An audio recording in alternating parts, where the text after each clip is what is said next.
Writing for Speaking, Ideas and Materials for 3-Hour Classes. For a 3-hour class, you can cover things in more detail with more repetition for 3 hours.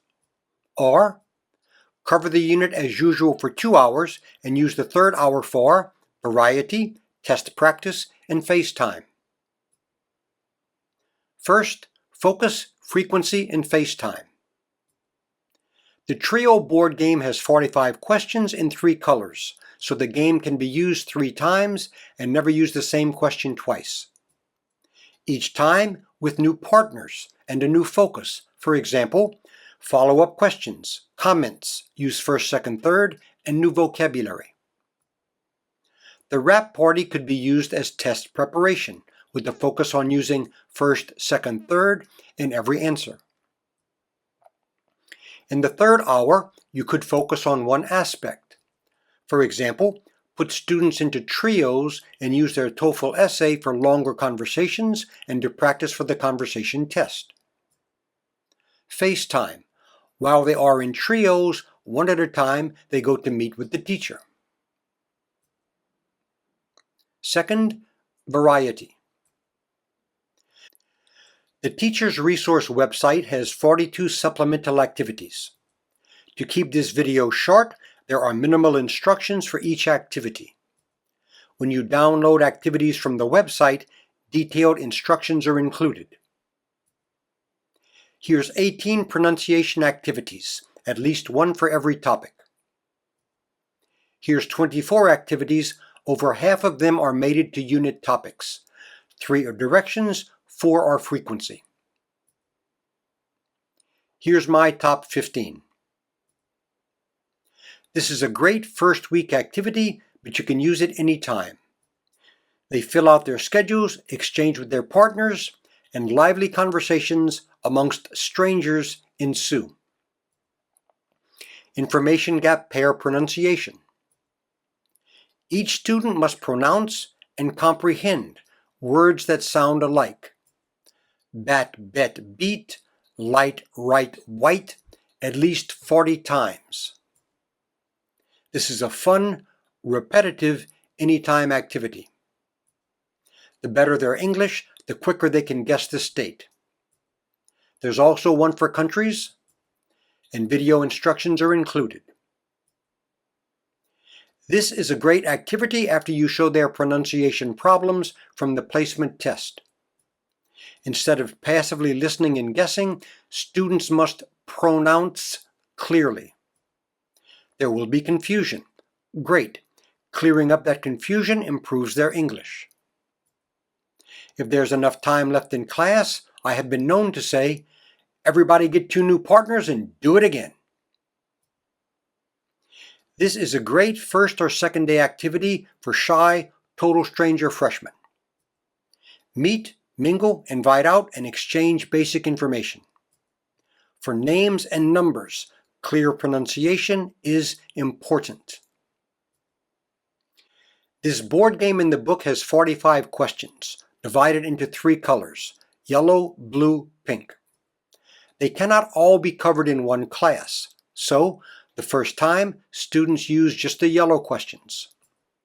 The next time, with different partners, they do the blue, then pink. This is in the academic conversation book.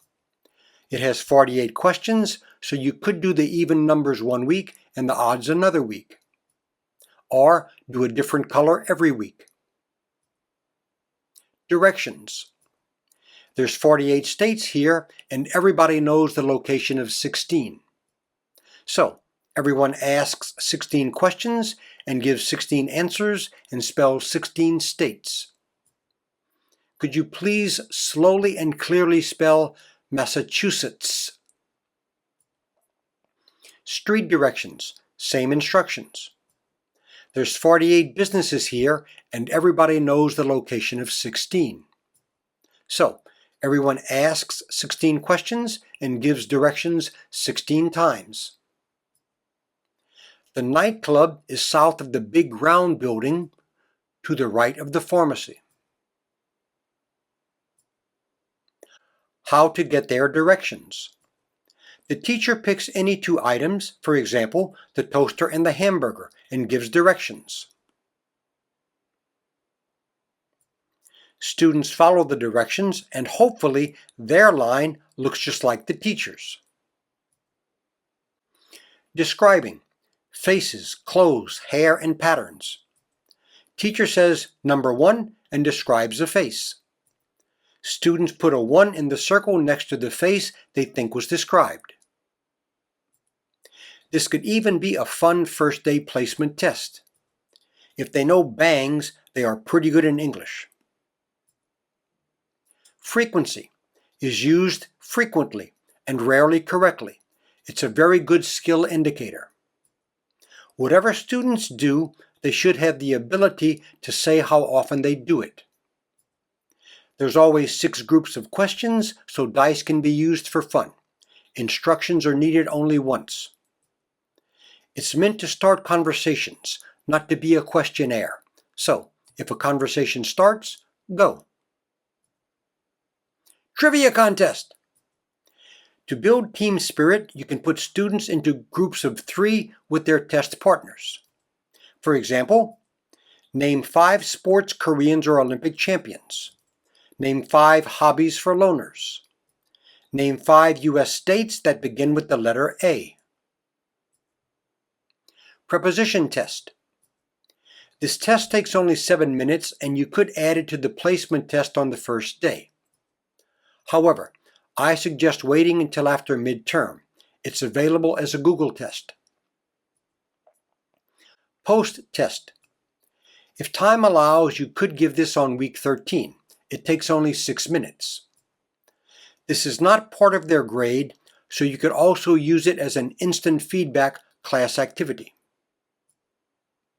Unit quiz. This can kill 20 minutes of class time. I have never used it because my students learn to speak in the first 3 weeks, and speaking is always a better use of time than listening. In class, you can read or play the audio and show the answers on the big board. For fun, pick a student, one who came in late, to read the script.